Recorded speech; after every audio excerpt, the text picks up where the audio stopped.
Boa noite a todos, sejam todos muito bem-vindos, sejam todas muito bem-vindas.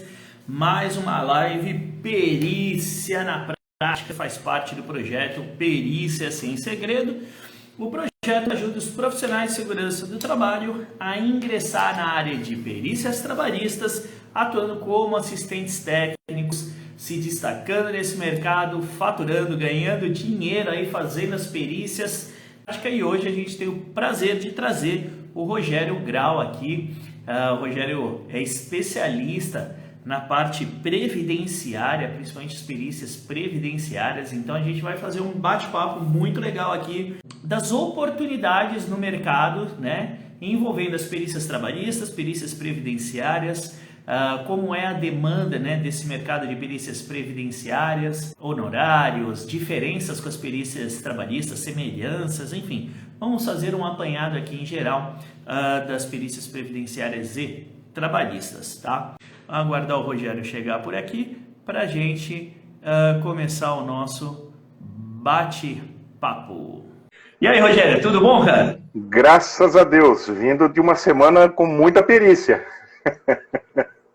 Eu estava conversando com alguns alunos, né? O pessoal estava comentando no nosso grupo, que falou, nossa, a impressão, os peritos estão colocando o pé no acelerador aí, que parece que as perícias deram um boom agora aí nos últimos 2 meses, e realmente, né? Com as coisas reabrindo, né? Meio que voltando ao normal, e chegando o recesso de final de ano, os peritos tendem a dar uma acelerada, né, cara? Legal. As minhas perícias judiciais, eu tenho já estou quase 7 anos como perito, eu tenho fechado um dia na semana, as judiciais.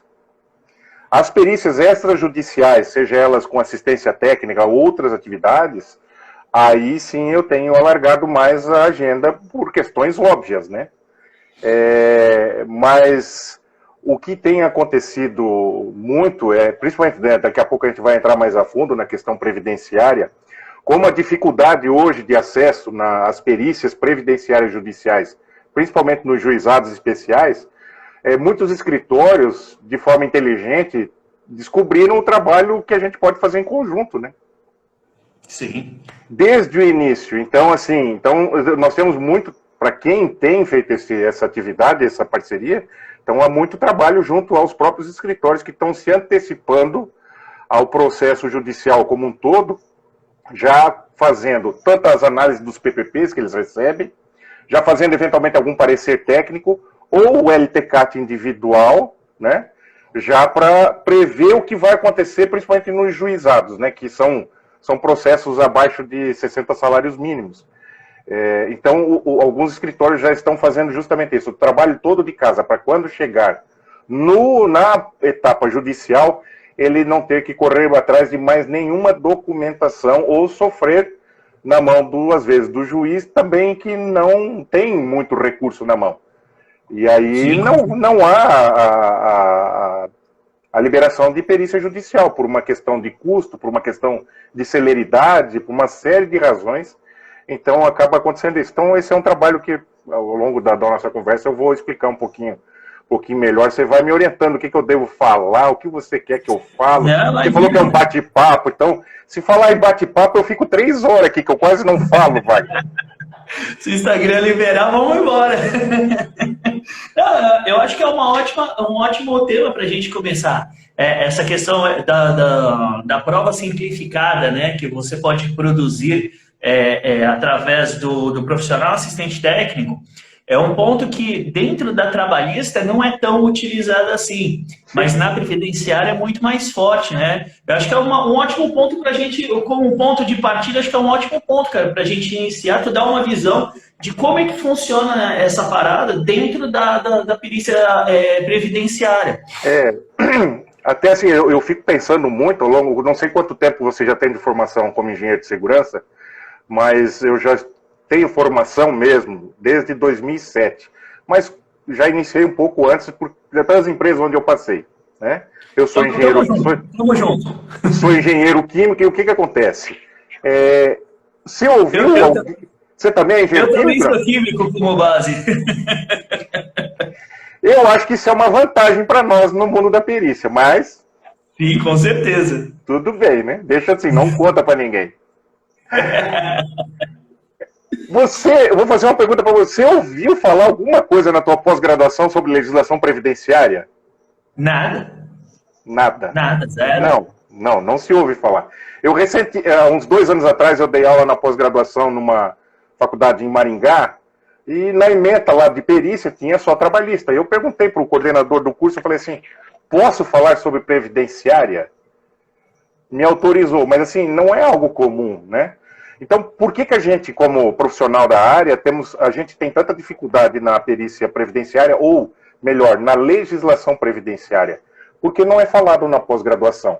Por que não é falado? Porque naquelas épocas, ou até hoje ainda, o que está em maior questão sempre vai ser a trabalhista, porque ela dá mais visibilidade, ela tem um retorno relativamente maior, e eu acho que gera um trauma. Quando você fala para o engenheiro assim, olha, você vai ter uma perícia judicial com através de uma tabela de uma resolução que fala o seguinte, ó, R$200 o valor mínimo, podendo multiplicar até 3 vezes, e 372 multiplicado por 3, né? Então o profissional fala assim, você tá doido que eu vou fazer um negócio desse? Mas isso é um começo. Sim. Isso é um começo para você formar conhecimento, prática, para daí você então começar daí esse outro trabalho que é o que eu estou mais executando no momento. Eu acho que eu fiquei um pouquinho mais inteligente ao longo desses 6 anos para enxergar que as oportunidades não estão só na perícia judicial, é uma porta de entrada para que o mercado te conheça. Mas hoje, basicamente, então, o que nós temos além das perícias judiciais, né? A própria perícia judicial, falando de aposentadoria especial, existe um ramo de perícia judicial previdenciária pouco conhecido, que são as ações regressivas do INSS. São extremamente interessantes e rentáveis, que são perícias quando o próprio INSS entra com uma ação contra a empresa se ela entendeu que houve negligência no cumprimento das normas regulamentadoras. Aí são todas. Olha só. Quais são os casos? São casos quando acontece, por exemplo, um acidente com perda de capacidade, ou uma perda de capacidade por doença profissional, ou até óbito. Então são valores que o INSS calcula de indenização ao longo do tempo, relativamente grande, né? E então ele entra com uma ação regressiva contra a empresa, e isso é previsto na Lei 8.213 do INSS, né? Aqui fala sobre os benefícios previdenciários. Então são ações e processos muito interessantes. Eu fiz até hoje uns 6 ou 7 aqui na região. Não conheço mais ninguém que fez aqui na minha região. E são ações onde você avalia todas as normas regulamentadoras que estão envolvidas naquele problema específico, ou na morte, ou na doença, na perda de capacidade por doença ou por acidente, naquela situação. Você avalia desde a NR1 a todas as NRs aplicáveis àquela situação. E aí são honorários que não são tabelados, e são perícias interessantes e boas para que você desenvolva também o teu conhecimento como uma auditoria propriamente dita, é uma grande auditoria. E aí na esfera extrajudicial, o que nós temos, né? Hoje eu tenho algumas parcerias com alguns escritórios, onde eu busco participar desde o início da montagem do processo, que eu acho que é a grande briga de nós engenheiros. Não adianta chamar nós para fazer assistência técnica depois que o processo já foi instruído. Doutor, o senhor faz os quesitos? Dá vontade de dizer assim, olha, eu faço, mas não tem muita graça. Então, qual é o meu trabalho junto a esses escritórios? Participar desde o início, desde a montagem da petição inicial, com a parte técnica da atividade especial, ou, né, no caso da trabalhista, eu também faço assistência técnica na área trabalhista, mas montagem, então, desse processo, avaliação dos documentos que já tem em posse, os PPPs ou qualquer outro documento, o LTCAT. Em alguns casos, quando o autor tem condições de bancar esse custo, eu faço o LTCAT individual, né? Evidente, tomando todas as precauções, com que a empresa saiba, que a empresa autorize, que haja a assinatura propriamente dita do proprietário da empresa, com a emissão de RT, tudo conforme manda o figurino, né? Então, é um outro trabalho.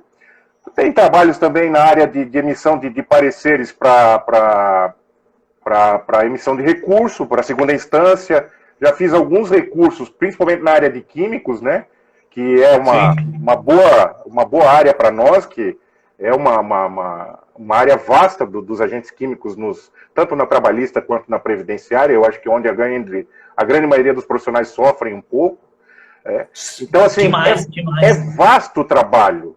É claro que o começo, todo mundo quer comer o quê? Filé mignon, né?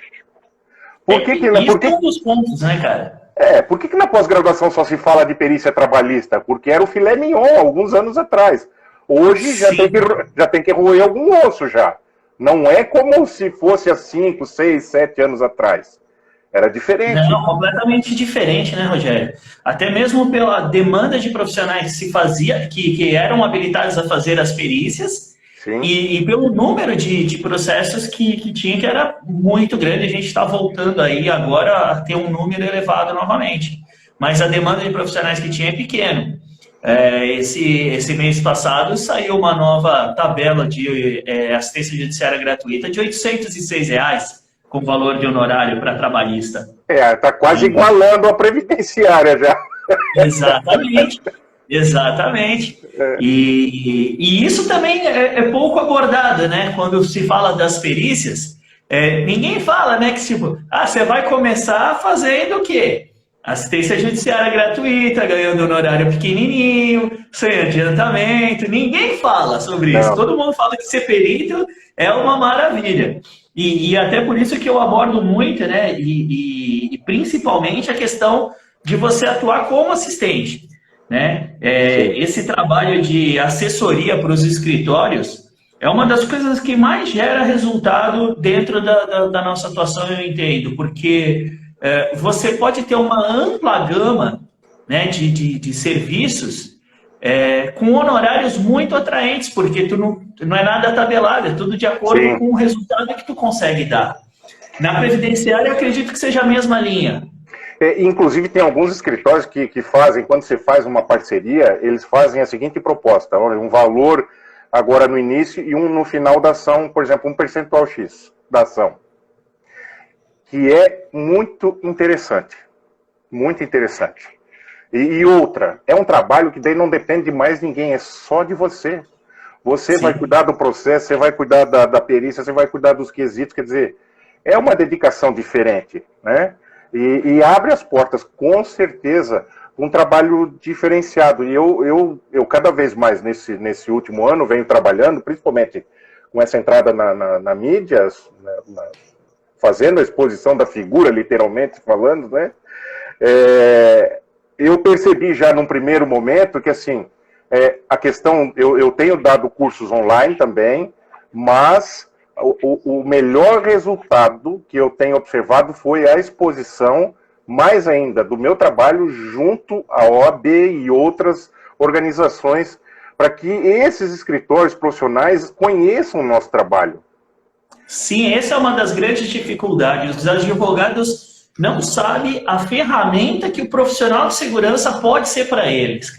Eu fico de bobeira ainda quando eu vou conversar com os advogados e aí eu explico qual o trabalho que pode ser realizado e eu falo, nossa, mas eu nunca escutei falar disso.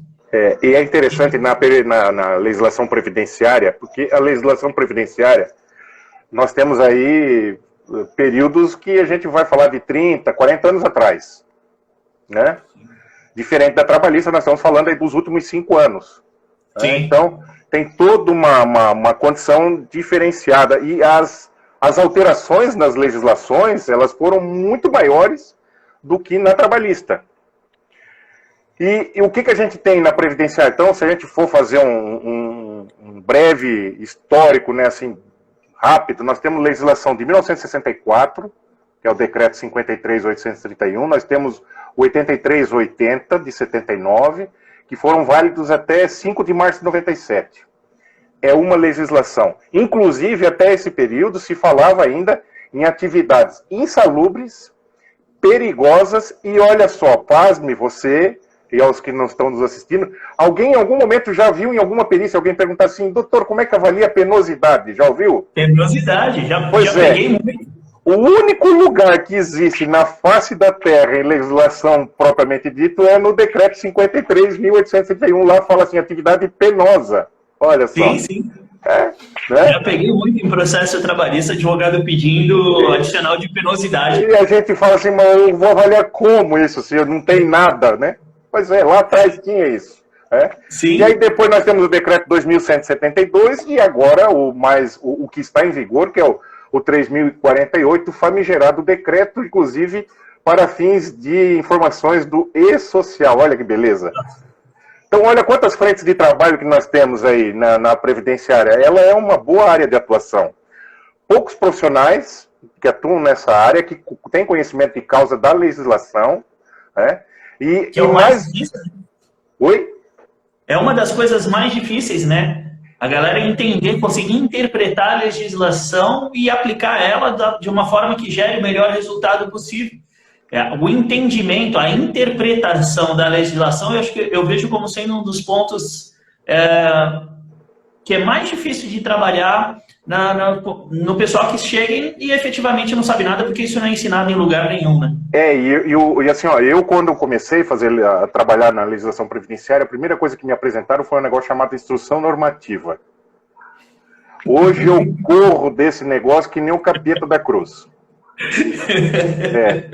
Então, assim, quem está nos assistindo, cuidado com a instrução normativa, cuidado com o Manual de Aposentadoria Especial do INSS. São, assim, documentos muito bons para nos ajudar, mas não sigam eles ao pé da letra. Você vai entrar numa enrascada. Por quê? Tem uma hierarquia da legislação, né? Nós temos lá no topo a Constituição, as emendas constitucionais, as leis complementares, os decretos e, por último, a instrução normativa que atrapalha a nossa vida. Que ela contradiz, em alguns momentos, a legislação hierarquicamente superior a ela. Então, isso é um problema para o perito na área previdenciária. E isso acontece, inclusive, com relação ao ruído, né? Pior ainda, né? Pior ainda, porque o ruído é aquela confusão, né? Q3, Q5, o que tu usa? E eu tenho um convencimento técnico, né? Eu uso o Q5, um convencimento técnico meu, mas é o que eu sempre falo, eu não entro mais em briga com essa questão, porque é perda de tempo, é que nem falar de política hoje, né? O Q3, Q5 é que nem falar de política, é perda de tempo, né? Você sabe que eu estava com Covid quando a gente marcou a nossa outra conversa, né? Depois do Covid, eu fui no médico infectologista, só para você ter ideia que absurdo que nós estamos vivendo nos dias atuais, né? O médico perguntou assim, você tem problema com medicação? Eu falei, não, doutor, que eu saiba, não tem nenhuma alergia, alguma coisa. Não, problema com medicação. Doutor, o que é isso? Eu falei assim, você tem algum problema ideológico com a medicação? Doutor, se o senhor mandar eu comer cocô de vaca, eu vou comer para melhorar. Sim, mas então, olha só que absurdo, né? Então nós estamos assim no Q3, Q5 também, porque é uma briga entre os profissionais, mas eu já não entro mais nessa. O meu convencimento técnico é Q5. Eu tenho o mesmo entendimento que você. Outro dia eu fiz uma live falando sobre essa questão, né? Que no próprio decreto determina, né, que seja seguidos os limites de tolerância definidos pela norma regulamentadora, né? Contrariando a instrução normativa. E o decreto se sobrepõe, então não tem muito o que se discutir. Com certeza. O que precisa é ter uma revisão nessa parada para ficar todo mundo alinhado, você não pegar aqueles LTCATs que tem Q3, Q5 e o perito escolhe qual que ele quer usar. Ou a fiscalização, né? Que é um outro problema. Ou a fiscalização. Colegas meus que estão em contato direto dizem de pé junto que a fiscalização vai partir para o Q3. Falei, olha, é a briga jurídica que vai acontecer daqui para frente, né? Muitas empresas, nesse período agora recente, estão revisando assim insistentemente seus LTCATs. Eu vou fazer uma redundância aqui. O LTCAT previdenciário, né? Porque o que mais a gente encontra é o LTCAT trabalhista, né? Se existe isso, né? Mas aí você pega aqueles documentos Tabajara, né? Porque não avalia os agentes que são qualitativos, avalia só quantitativo. A empresa olha lá e fala, não tem insalubridade, estou tranquilo. E aí, quando você chega numa perícia, o cara vai avaliar um agente qualitativo e tá batom na cueca. E lascou-se, né? Eu vou dar um exemplo. Eu fiz uma auditoria recente numa empresa na região de São Paulo, uma empresa grande, com 500 funcionários. Eu fui fazer a auditoria da documentação para o e-social. Eu dizer, olha, o que está certo e o que está errado. Então, tu imagina, uma empresa grande, né? Não é uma empresa pequena. Mas o que tinha na documentação do PPRA, misturado com LTCAT e tal, eram em torno de 12 agentes químicos que estavam certos que iam ser informados para o e-social. 12. A base dessa lista dos agentes químicos era da CGIH e anexo 11 da NR15. Eu transformei essa lista de 12 em 4. Falei, olha, essa lista aqui, ela serve para o PPRA, está perfeita, a CGIH, não tem problema nenhum de colocar eles lá. Mas para o e-social, o que interessa é somente o que está no anexo 4 do decreto 3.048, nada mais. Não invente coisa para você se comprometer. Coloque somente o necessário. Então, essa é uma grande dificuldade. E, assim, com certeza você passou por isso, eu passei. Graças a Deus a gente atentou isso, né, rápido, mas ainda a gente carece desse tipo de informação, principalmente nos cursos de pós-graduação, porque é ali que está, eu acho que o problema onde, se Deus quiser, as emendas dos cursos vão mudar. Sim, tem que mudar, né? E uma coisa que muita gente ainda não entendeu é esse cunho do e-social ser voltado para a questão previdenciária. Acha que tem que colocar tudo. Fala, não, vai chegar um dia que vai estar tudo lá dentro, mas por enquanto ainda não. Né? Então, o e-social ele nasceu com tudo, né? O e-social nasceu com tudo, né? Ele nasceu com tudo, né? Sim. Foi desmembrado para conseguir colocar e estão enrolando até hoje para conseguir pôr. E você sabe que hoje os processos, as concessões de aposentadoria especial no Brasil, 80% das concessões são judiciais. Não tinha ideia desse dado. Então você imagina assim, ó, 80% quer dizer o quê? Que 80% não contribuiu para esse benefício. Sim. Por isso que essa revolução do e-social, ele visa agora a questão previdenciária justamente para o quê? Para acertar o cofre do INSS. Porque não tem contrapartida nessa contribuição para a aposentadoria especial. Sim, total. E aí entra essa questão que você comentou das perícias retroativas, né? E isso tende a aumentar bastante. Porque Sim. Aí vou cruzar as informações, vai ser tudo eletrônico. Essa parte eu acredito que vai gerar um boom grande na área.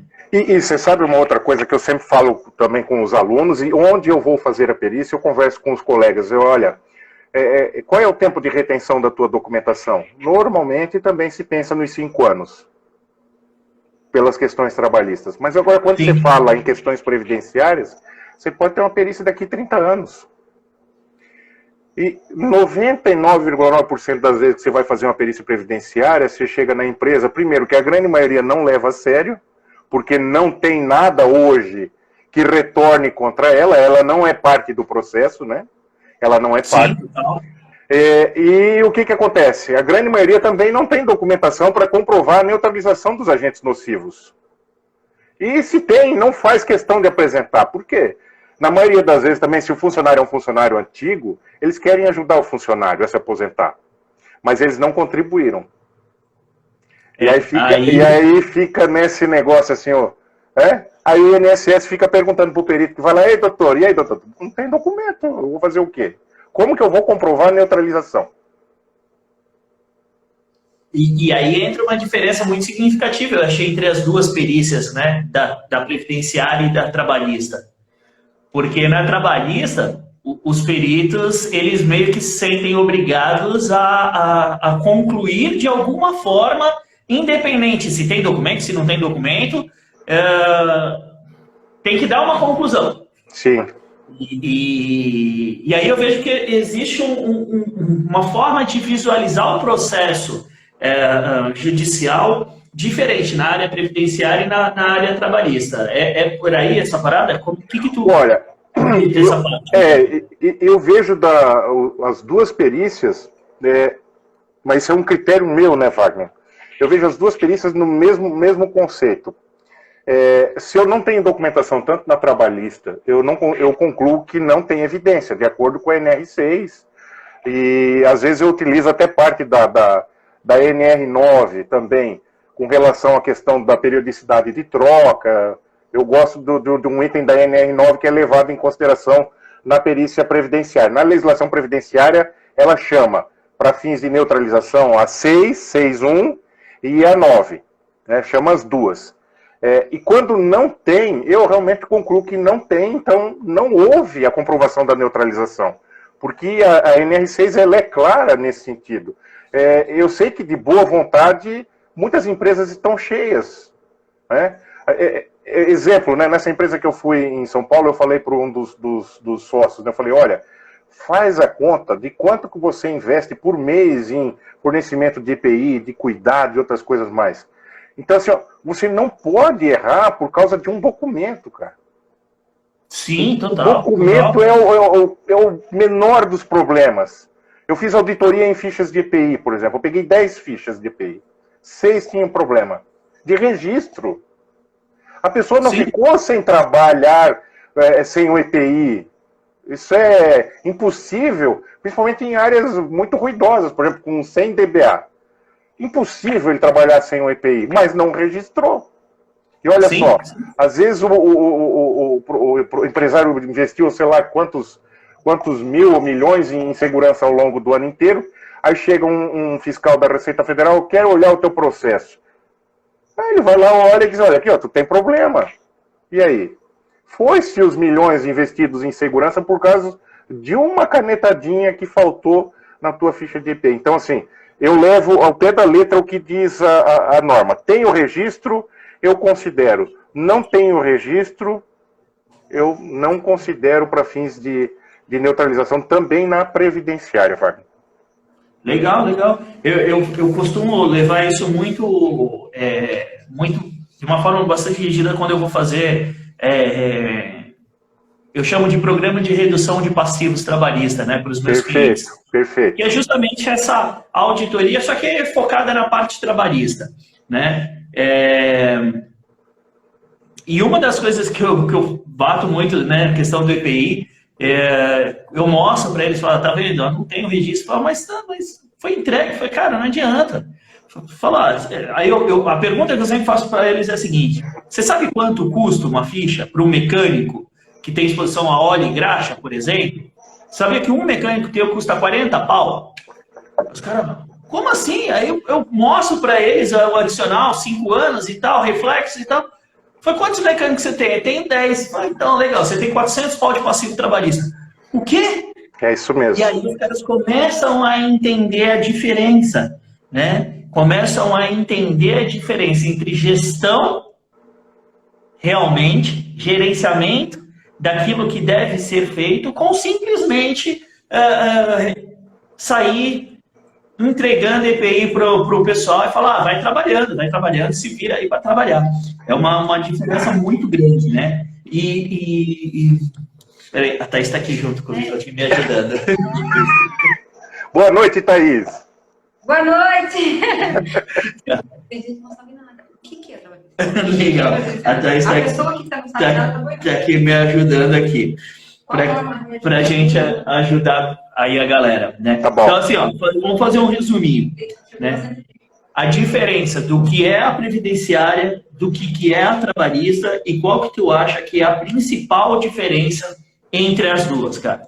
Legal. Quando a gente vai falar de perícia trabalhista no quesito insalubridade e periculosidade, nós estamos falando de NR15 e NR16. Ponto. Certo? Quando a gente vai falar de perícia previdenciária para fins de aposentadoria especial, se nós formos olhar somente hoje, no dia de hoje, nós estamos falando da Lei 8.213 de 91, né, que foi a lei logo depois da Constituição, e o Decreto 3.048 de 99. É a base para que você faça uma perícia de aposentadoria especial. Então, basicamente, a diferença maior está nessa questão da legislação e, principalmente, na legislação previdenciária, esse grande histórico de alterações dos diversos decretos e leis que foram editadas desde 1960, que é o que a gente tem hoje. Então, é um emaranhado de legislação. O profissional que for trabalhar na área previdenciária, ele tem que ter muita paciência de leitura de legislação para que ele possa fazer um bom trabalho, não só nos dias atuais, porque o profissional da segurança do trabalho na área previdenciária, ele vai ser chamado para falar de coisas que aconteceram há 30 anos atrás. 30 anos. Isso é muito, muito legal. Então, tem uma pergunta aqui que a galera fez aqui. Deixa eu ver aqui quem foi. A Nilce. Rogério, você pode explicar se um trabalhador que recebe adicional de insalubridade também tem direito à aposentadoria especial? Na prática, não é? Porque uma não coisa não tem nada a ver com coisa. Embora os profissionais, os trabalhadores, eles entendem que sim, porque a primeira coisa que perguntam, mas doutor, eu recebi insalubridade na empresa que eu trabalhava. Pois é. Então vamos olhar assim na prática, né, daquilo que a legislação fala. Recebeu o adicional, recebe todo mês, né? E sim, segue a vida. Você está ali cedendo o teu corpo para estar sujeito a uma doença, possivelmente no fim da tua jornada laboral. E a aposentadoria especial, baseado o quê? Na elaboração do LTCAT, que é LTCAT, lembrando assim, ó, LTCAT é laudo previdenciário, não é trabalhista.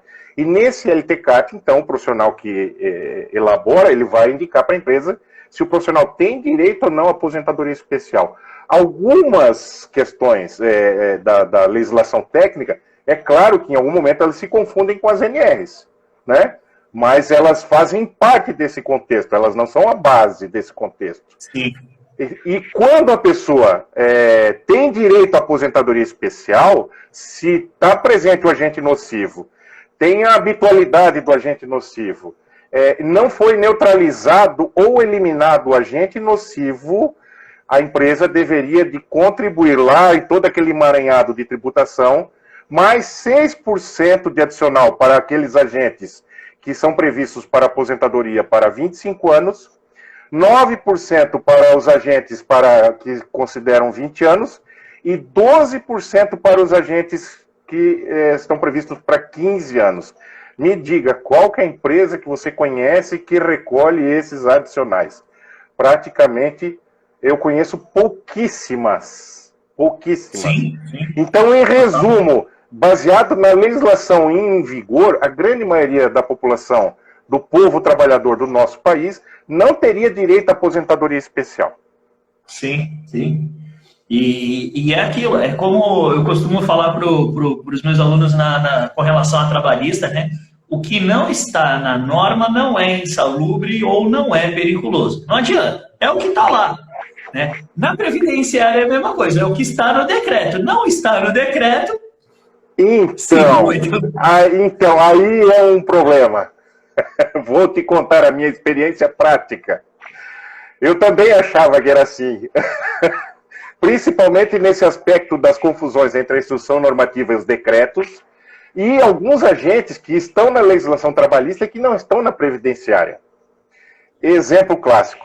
A partir de 6 de março de 97, com a edição do decreto 2172, saíram das atividades nocivas para fim de atividade especial, de aposentadoria especial, o frio, umidade, eletricidade e radiação não ionizante. Esses agentes não constam mais, desde esta época, como agente nocivo para fins de aposentadoria especial.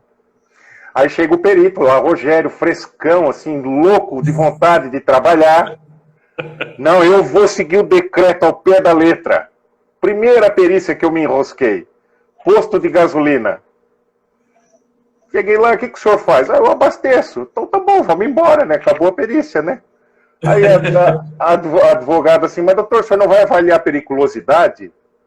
Não está no decreto, não está na instrução normativa. Tá bom, vamos embora. Daqui a pouco, passa um tempo, o juiz fala assim, ó, Rogério, volta lá e avalia. Aqui tem uma situação um pouco diferente da trabalhista com relação à questão da jurisprudência. Então, explica pra gente essa diferença. Então, pois é. O que acontece? O tribunal entende, por exemplo, que periculosidade dá direito à aposentadoria especial, mesmo não constando no decreto. Embora, na legislação, tanto na Lei 8.213 e antes da reforma previdenciária, agora em 2019, na legislação consta uma palavrinha mágica falando assim, ó, que tem direito à aposentadoria especial aqueles que estiverem expostos a agentes nocivos e agentes que possam, não lembro o termo correto agora, mas que possam atingir a integridade física do trabalhador. E o que você lembra quando fala integridade física? Periculosidade, justamente. Então, por jurisprudência, o tribunal entende que periculosidade dá direito à aposentadoria especial. Por consequência, o tribunal entende que radiação ionizante também dá, frio também dá, umidade também dá. E como é que faz, Rogério? O que eu faço, Wagner? Para não perder mais meu tempo, porque a perícia previdenciária judicial você não pode voltar no local.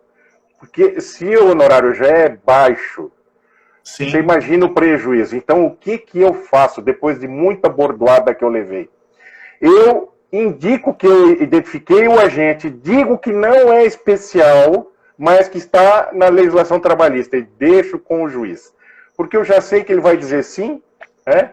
E se eu não relatar, eu vou ter que responder quesito complementar, eu vou ter que voltar no lugar para fazer a avaliação de novo, casos que aconteceu comigo, umas 4 perícias eu tive que voltar e nunca mais eu voltei. Quando o honorário é muito baixo, você tem que refazer o trabalho, é prejuízo na certa, né? Pois é, não tem condição. Então eu não sei se eu consegui terminar, eu fui abrindo o tema, mas a terminar essa diferença entre a previdenciária e a trabalhista.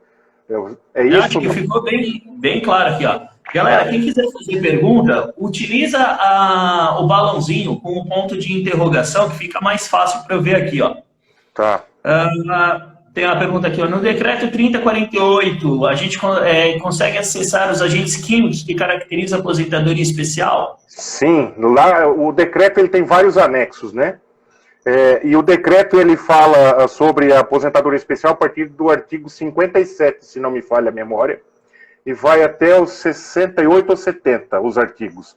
E no final dele tem vários anexos, né, do decreto 3048.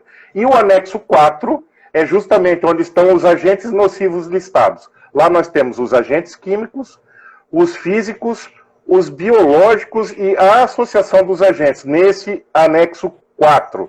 E aqui, já que nós estamos falando em anexo, eu quero lembrar um outro negócio, aproveitando para o E-Social. Nesse bendito decreto 3048, tem um negócio chamado anexo 5, onde tem o quê? O CNAE, o Código da Natureza de Atividade Econômica, que muitos de nós utilizamos talvez o CNAE lá da NR4. Sim. Mas para fins de E-Social e para fins de tributação dos impostos da Previdência Social, aquele CNAE lá da legislação trabalhista não tem nada a ver. Tanto que na legislação previdenciária nós temos só 3 graus de risco, né? 1, 2 e 3, que são os utilizados no todo esse arcabouço de tributação previdenciária da parte do RAT, GILRAT, SAT, toda aquela salada de nomes, né? Então são legislações diferentes. Isso é um ponto importante, porque muita gente não tem ideia dessa diferença. Mesmo porque o pessoal meio que está sendo jogado ali na jaula dos leões, né? Com a questão do E-Social. Eu tenho visto muitos alunos falando, nossa, estou numa correria danada, o E-Social, estou aqui mudando tudo na empresa, revisando tudo e tal. E muita gente que nunca não tinha nem ideia do que era E-Social, muita gente que nunca teve contato com essa parte. Então, acho que é um alerta bastante importante para a galera ficar ligada aí sobre a questão dos CNAEs, levar em consideração que está no anexo 5 do decreto, é isso? Isso, 5 do decreto 3048. Até quando alguém for elaborar um LTCAT, leve em consideração esse decreto e esse anexo. Não olhe na NR4 para fins de identificação qual é o grau de risco. Porque o grau de risco identifica justamente essa situação. Se é o grau de risco 1, 2 ou 3, de acordo com a legislação previdenciária. Ó, tem uma outra pergunta aqui perguntando se o manual do INSS é uma boa referência para estudos. Olha, ela é uma boa referência, desde que você conheça os decretos antes. Porque se você só lê o manual, lembre-se que esse manual foi editado por alguém com os seus próprios interesses internos, né? Não gostaria de falar essa palavra que pode parecer algo meio esquisito. mas é fato. Assim como as instruções normativas, elas ferem a legislação hierarquicamente superior. Então, isso é um problema jurídico. Então, muito cuidado. Sim. Então, cuidado. Mas o manual é uma boa ferramenta de estudo. Mas, é o que eu falo, cuidado com as armadilhas que tem lá dentro. Não pense que tudo que está escrito lá é verdade dentro da legislação. Exemplo é calor. Exemplo é calor, né? Porque fala a questão de fonte natural, fonte artificial. Então, esse é um exemplo clássico. A instrução normativa, ela fere o decreto 3.048 nessa parte. Então, dá muitos problemas quando a gente vai para a prática, justamente se a gente levar ao pé da letra a instrução normativa. Acho que assim, um ponto importante nesse sentido é entender a hierarquia das leis, né? Entender o que se sobrepõe uma à outra, para poder ter esse filtro. Né? Sem esse filtro, a pessoa vai lendo e vai só entrando um monte de informação, é onde começam os conflitos. E diz uma coisa, questão de honorários. A parte judicial, a gente sabe que os honorários em geral não são muito altos, né? Os honorários em geral são baixos. Na parte previdenciária não tem aquele lastro que muitas vezes tem na parte trabalhista dos juízes poderem arbitrar honorários de 4, 5 mil reais para os peritos, né? Sim. Mas e os trabalhos extrajudiciais? Tem uma faixa de honorário que a galera possa, que você costuma cobrar? Num trabalho comum para uma empresa aí de médio porte, para você fazer uma análise, qual seria a faixa de honorário que um profissional de segurança do trabalho que atua com essa assessoria, né, para fins previdenciários, quanto que gira esse valor de honorários, cara? Bom, Wagner, esse ano comentei com você, eu já fiz alguns cursos, né, eu ministrei alguns cursos online, então isso me deu uma abertura de visão, por exemplo, que cada região tem uma realidade. Sim, total. Cada região tem uma realidade, assim, a minha região, hoje eu moro em Londrina desde 2005, né, sou de Santa Catarina, mas moro aqui desde 2005. A região onde eu moro não é uma região muito industrializada. Então, os valores de honorários, eu não consigo comparar. Por exemplo, eu tive um aluno de São Paulo, fez o curso de perícia previdenciária comigo, é totalmente diferente. Eu até olhava assim, mas eu sou um idiota, né? Não é porque é diferente mesmo. Né? Então, é muito complicado falar isso, mas assim, os trabalhos, eles giram em torno dos trabalhos, os extrajudiciais, muito parecidos com os trabalhos da trabalhista. Os extrajudiciais. Tanto de LTCAT, sempre lembrando assim, por exemplo, vai fazer um LTCAT individual. Quem vai pagar? É o autor. A maioria das empresas não pagam, mesmo depois de 20, 30 anos. Se ela não tem o documento, ela não desembolsa. E o autor, coitadinho, ele guardou um dinheirinho porque o advogado falou assim, olha, vamos fazer um laudo para você. Aí ele guarda lá. Então, eu assim, ó, a minha consciência, eu quero ganhar dinheiro, mas eu não consigo extrapolar muito. Então, por exemplo, um LTCAT, quando eu sei que é o autor que vai pagar, que tem lá suas dificuldades, eu trabalho nessa casa de 1.200 a 1.500, 1.600 reais, um LTCAT individual, de uma atividade só. Quando eu trabalho com uma empresa, é evidente que a gente consegue subir esse valor. Trabalhos de auditorias de grande porte, você gira aí na casa de 6 a 10 mil reais uma auditoria de grande porte, acho que é um valor razoável. Então, pareceres técnicos, eu costumo fazer parecer técnico com o valor de uma perícia na tabela máxima, 600, 900 reais. Então, é um mercado um pouco diferente da trabalhista, né?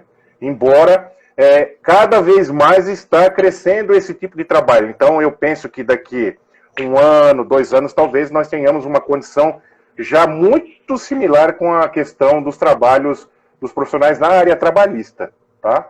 Mas é uma boa fonte de renda. Com certeza, com certeza.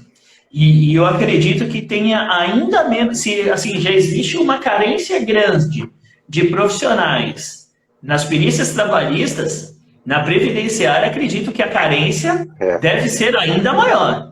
Olha, eu já peguei processos que desde que o juiz despachou a perícia, já se passaram 3, 4 anos para fazer a perícia, só para você ter ideia. Nossa. Então, às vezes, você pega um processo lá que você é o quinto, sexto, sétimo perito. É evidente que o valor é muito baixo, a gente sabe disso, né? Eu, quando iniciei a minha jornada como perito, eu não era tão inteligente. Eu acho que hoje eu sou mais inteligente. A minha esposa, pelo menos, fala isso, viu, Wagner? Mas o que aconteceu? O trabalho ele cresceu de uma forma tão rápida que eu estava fazendo, entre trabalhista e previdenciária, 40 perícias por mês. No primeiro ano e meio, vamos lá, 1 ano e meio, eu já estava nessa faixa de 40 perícias por mês. Você acha que deu certo isso? Não. Não. Claro que não. Além dos prazos, né? Sim, além dos prazos. Então, o que eu falo para os meus alunos hoje, né? Olha, não vá com sede ao pote na perícia judicial. Não transforme a sua agenda em perícia judicial na semana inteira. Você vai se dar mal. Né? Então, essa alternância de atividades e a perícia, e agora sim, respondendo a tua pergunta, na perícia previdenciária são pouquíssimos profissionais, que eu diria assim, que se dispõem a ler a legislação. Eu não vou dizer que eu sou a estrela, que eu não sou a estrela, né? Mas eu sou um profissional dedicado nessa área, que é uma área que eu gosto, e tenho lido muito.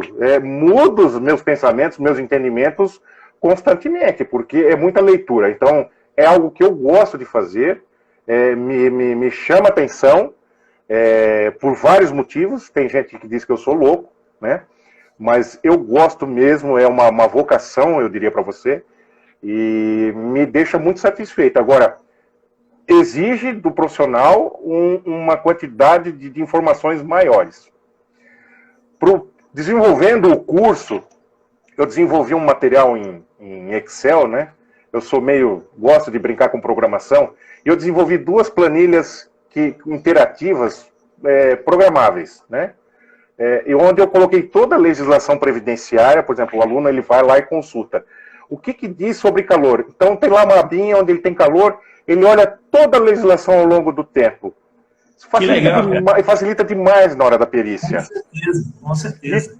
E tem uma outra planilha somente com a legislação, toda a legislação, que é muita legislação. Então facilita quando eu vou para a perícia. Hoje eu ia com um monte de papel, né? Hoje eu vou só com o meu notebook, e quando eu tenho dúvida eu abro as planilhas de auxílio para não falar bobagem e para não avaliar da forma incorreta, porque é muita informação. Mas são poucos profissionais que buscam assim, o entendimento como um todo dessa legislação, isso eu posso falar com certeza. Então, assim como na trabalhista, a previdenciária é um mercado em aberto. Com certeza. E mais ainda, eu tenho certeza que com o e-social vai demandar muito mais conhecimento dos profissionais da segurança do trabalho, que até então eram acostumados a elaborar os seus laudos. Trabalhistas achando que estavam elaborando laudos previdenciários. São completamente distintos. E isso vai render muito trabalho. E as empresas vão ter que se acostumar com isso, né? Hoje mesmo eu recebi eu tenho uma empresa que é cliente e ela atua no Brasil inteiro. E hoje eu recebi uma mensagem de uma das filiais lá do gerente. Falou, preciso que você faça um orçamento para mim, para LTCAT e tal, se você conhece alguém. Mas já é para colocar tudo, hein? Esse negócio de insalubridade, essas periculosidades, é para pôr tudo. Aí eu falei pra ele, aí a gente faz o sinal da cruz e vai em paz que o senhor nos acompanha. Eu falei, não é assim que funciona. Eu vou arrumar alguém para te atender, porque eu não faço LTCAT mais. Eu só faço as perícias. Mas eu já vou te adiantar que desse jeito que você está querendo fazer, vai dar problema. Ele, mas sempre fizeram aqui assim para mim? Eu falei, então, cara, sempre fizeram errado para ti. Não acredito que você está me falando isso. Eu falei, sempre fizeram errado para você. E aí o que acontece? Agora, por exemplo, olha essa correria que está acontecendo com as empresas com relação ao e-social. Por causa dessa bagunça de documentação. Porque tu tem um documento que não te ajuda. O e-social estava claro. Quem é que você deve informar dos eventos de segurança? Os agentes nocivos do decreto 3.048. Único e exclusivamente. Só. Aí você pega Baseado no Aí quê, você né? pega ele de CAT. É aquela festa. Baseado no que o decreto fala? O decreto ele é claro. Olha, os limites de tolerância, os únicos locais onde nós temos limites de tolerância se chamam NR15. Ponto. Metodologias onde a gente encontra NHO. Ponto. As próprias NHOs, elas estão claras no corpo delas, é o seguinte, olha, as NHOs não são válidas para critério legal. É metodologia. Sim, Então, é procedimento, né? pois é. Então não tem onde confundir as coisas mais. Já passou esse tempo. Essa é uma visão que muitos profissionais ainda têm dificuldade, né, de diferenciar uma coisa da outra. Deixa eu ver, tem mais umas perguntas aqui, Rogério. Vai lá. Para aposentadoria especial, como avaliar as condições ambientais de um ambiente em que a pessoa trabalhou há mais de 30 anos? Boa pergunta. Aí Olha, vai de casa a casa, né? caso a caso, como que você vai saber isso? Assim como você faz uma perícia trabalhista, a primeira coisa que você faz? Você faz uma entrevista com o autor, você faz a entrevista com as pessoas que trabalham na empresa ou que trabalharam naquela época e tenta entender se aquele ambiente ele se manteve similar em alguns pontos ou nenhum ou todos, né? Para você dizer, olha, porque eu avalio da seguinte forma, como é difícil isso, por exemplo, às vezes, a grande maioria das empresas que ocorreram alteração no quesito, por exemplo, ruído, é difícil você garantir que era o mesmo nível de ruído há 30 anos atrás. É possível que alterou. Então eu digo para o juiz ou para o cliente, olha, o ruído eu não vou conseguir avaliar por esse motivo. Eu vou estar dando uma informação incorreta e eu posso te prejudicar, porque tem um período da legislação previdenciária que é de 6 de março de 97 até 18 de novembro de 2003, que algum abençoado, quando criou a legislação, muito conhecedor da legislação, ele colocou o limite de tolerância de ruído para aposentadoria especial 90 decibéis. Nossa Senhora. Nossa Senhora mesmo. Isso, filho. Então, você imagina, até 5 de março de 97 era 80. Era 80. Depois passou 90. Aí, em 18 de novembro de 2003, com a entrada daí junto com a NHO, passou a NEM 85, que é normal, né? Então, o que eu falo? Olha, o ruído eu não consigo avaliar. Agora, tem alguma outra característica que se manteve igual? Exemplo, alguns agentes químicos não mudaram de 30 anos para cá. Sim. Alguns agentes químicos não mudaram, continua a mesma coisa. Você tem uma pintura, a pessoa trabalha com pintura. O mesmo thinner há 30 anos atrás continua praticamente o mesmo. A mesma tinta base solvente, a mesma tinta base bicomponente 2 de poliuretano, as lacas, sei lá, qualquer outra, imagine. Ou uma oficina mecânica. Não mudou. Tem a história das graxas e dos óleos mal contada por aí, mas vamos lá, vamos dizer que não mudou muito, principalmente em máquinas pesadas. Essa história do refinado é coisa só do manual de aposentadoria especial, não é? Sim. Pois é igual que... dá dúvida. Então, assim, tem algumas características que se mantiveram iguais.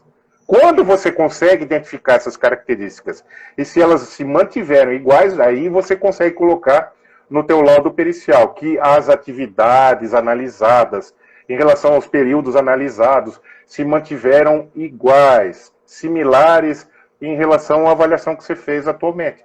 Essa é a saída, não tem outra, né? Porque você não consegue reproduzir o ambiente igualzinho de 30 anos atrás. Sim, total. Algumas situações que eu vou fazer a perícia judicial, falo para o juiz, eu retorno, eu falo, olha, sem condições, aqui realmente não tem como validar. Aí o juiz indica em algumas situações, que é possível na perícia previdenciária, a tal da perícia por similaridade. Manda em outro local, né, que seja similar àquele trabalho, para você tentar identificar os agentes nocivos. Que legal, show de bola. Tem uma outra aqui. LTCAT de dentista contribuinte individual, quem assina? Ele mesmo. Ele mesmo, né? Ele mesmo. Eu faço alerto, não, olha, você não tem contribuição. Pode ser que alguém venha te pedir para que você pague retroativamente, é o risco. Né? O teu cliente, quando vai pedir para que você faça um laudo desse, você vai fazer o laudo. Você vai atestar que ele está exposto ao agente biológico, agentes químicos, né? O dentista tem alguns agentes. A minha esposa é dentista, né? Então, quando eu vou fazer laudo em consultório odontológico, é uma festa, né? Porque depois de 24 anos já que estamos, né, juntos, eu já sei todos os nomes dos equipamentos e dos agentes químicos, né? Então, assim, você tem que alertar o teu cliente. Olha, você tem o risco de que a Receita possa dizer o seguinte, legal, você tem direito à aposentadoria especial, então contribua. Então, mas é possível fazer, sim. Legal. Tem uma outra aqui. Quem pode fazer as perícias previdenciárias? Qual profissional? Judicialmente, a mesma coisa da insalubridade e periculosidade. Somente o médico e o engenheiro de segurança do trabalho. Né? Isso está na legislação 8.213 também. Quando nasceu o LTCAT, né? Olha só, lá em 91, né? Pois é.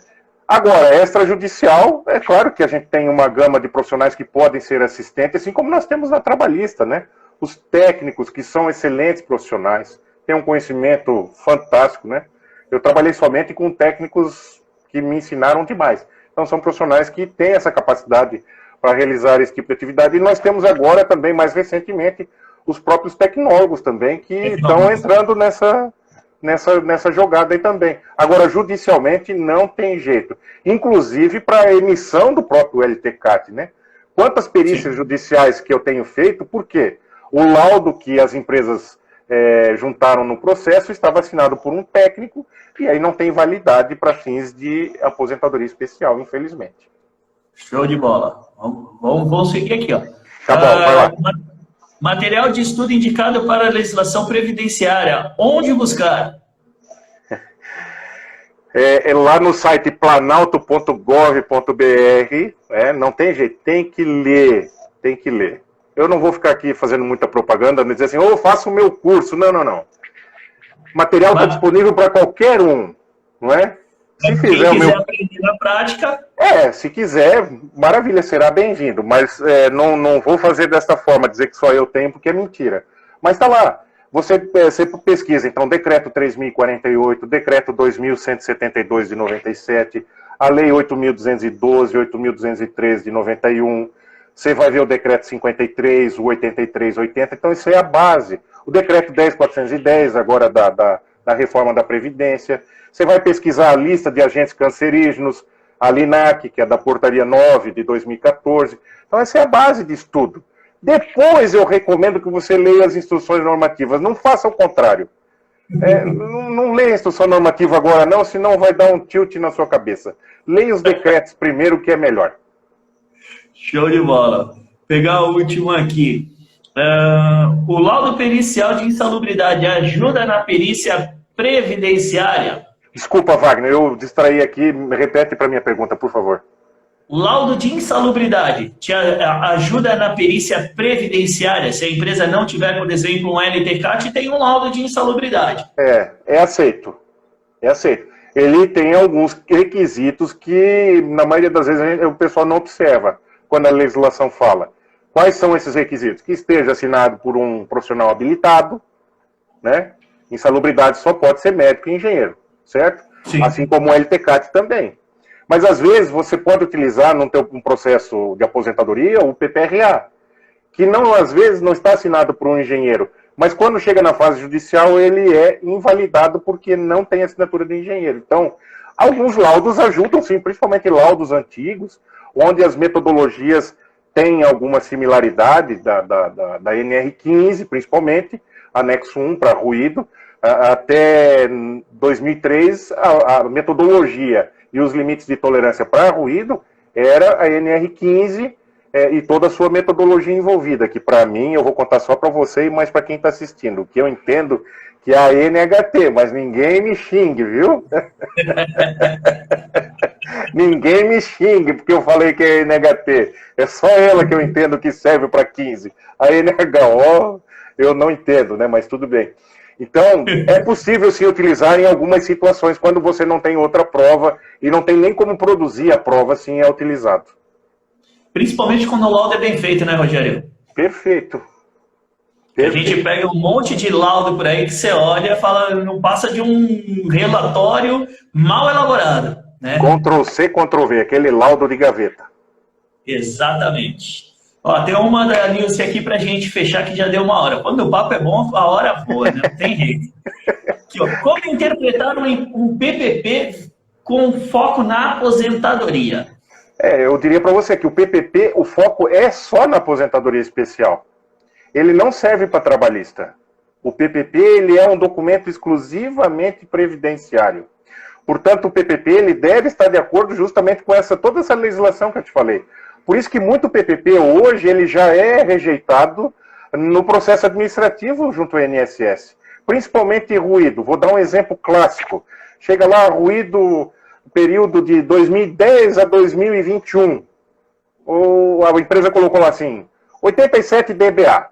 Pronto, está rejeitado. Por quê? Porque não fala que é nem o nível de exposição normalizado e normalmente não fala qual foi a metodologia utilizada e se foi utilizada a metodologia correta, que é o quê? A NHO01. Aí, nesse caso, sim. Então, quando vamos falar de PPP, sempre vamos falar de legislação previdenciária. Não serve para trabalhista. Perfeito, perfeito. Eu concordo em gênero, número e grau.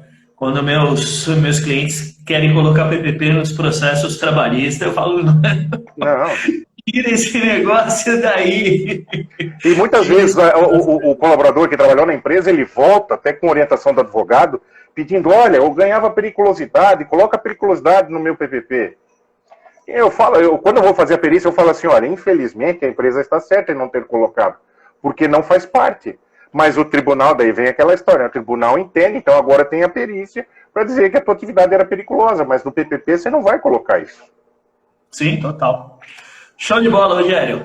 A gente ficaria conversando aqui, batendo papo umas 3 horas fácil, como você falou, cara. Eu tenho uma dificuldade de falar, meu filho. E aquilo, né? Quando o assunto é bom, quando o papo é fácil, né? A conversa é fácil, não tem aqueles termos técnicos rebuscados. Não. A coisa flui, vai embora e é cada vez mais relevante, mais legal. E eu acredito que realmente trouxe muita luz aí para a galera das oportunidades, né, que existem dentro da nossa área de segurança, saindo, né, do profissional que trabalha ali como técnico, aquele profissional que trabalha como engenheiro, somente pensando em chão de fábrica, em escritório, em atividades que são ensinadas nos cursos técnicos e pós-graduação, né, que existem outros caminhos dentro da área de segurança que podem ser extremamente rentáveis. Tem que se capacitar, não tem jeito, né? Olha, Wagner, eu atuei, né, durante 20 anos em chão de fábrica. 20 anos. Em empresas multinacionais, de grande, médio porte. Então, assim, acho que me deu com certeza uma boa bagagem para poder fazer o que eu faço hoje.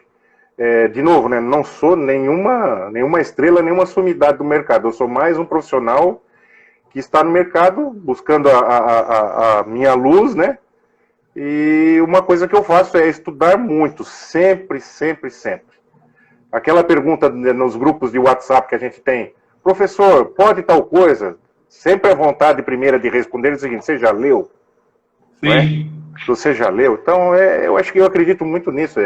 E nós que somos da área da engenharia, fomos capacitados durante o processo de formação na engenharia de sermos pessoas que não dependemos mais de fórmulas prontas, né? Sim, total. A gente aprendeu a deduzir, por isso que nos ensinaram o tal do cálculo diferencial integral, que muitos de nós não usamos para mais nada hoje. Mas é para despertar esse lado da engenharia em nós, para a gente ter um coeficiente de viração maior do que uma dependência propriamente dito, né? Já passou essa... Com certeza, total. E eu acho que assim, é uma coisa muito relevante esse trabalho que você faz de trazer luz para uma área de segurança que fica escondidinha ali, né? Para que a galera possa realmente descobrir caminhos novos. Isso é fundamental. É isso que faz a diferença e só tenho a agradecer a tua participação aqui, ter despendido um pouquinho do teu tempo, eu sei como é que é corrido, e para trazer essa informação para essa galera. Os comentários aqui, todo mundo se amarrando aqui, ó, papo excelente, pessoas de peso. Pô, Weber, É de peso, literalmente. podia falar só do papo, Weber. 120, quase 120 quilos de pura energia. Tamo junto. E, cara, quero te agradecer demais.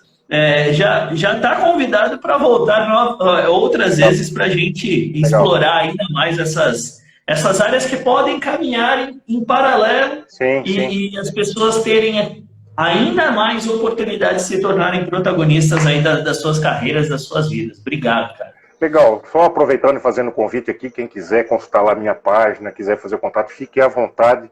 Eu não costumo deixar sem responder, né? Mesmo quando às vezes não é meu aluno, não tem problema nenhum. E convidar amanhã, tem uma outra live com o meu colega, que é o Wilson, né, daqui de Londrina. Nós estamos promovendo também o Conest, que vai acontecer aqui em novembro. Então, quem nunca ouviu falar, mas acesse o site Conest 2021. Eu também vou participar de um dos painéis, vou falar um pouco sobre a diferença da legislação trabalhista e previdenciária. Então, temos de pessoas da Espanha, Portugal, vão palestrar. É um congresso aí relativo ao reconhecimento nacional. Então, estão todos convidados também. Vai ser presencial e híbrido aqui em Londrina. Primeira vez que não é feito numa capital do Brasil, de um estado brasileiro. E amanhã, às 19 horas também, eu vou estar nessa live.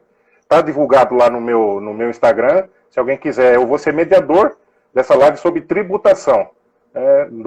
Tributação dessa área previdenciária. Então vai ser bem interessante com o meu colega Wilson, que é especialista na área. Eu vou só estar palpitando amanhã, enchendo a paciência dele. E a última coisa que eu não falei, que é importante falar, está quase acabando o tempo, não? Não, manda ver.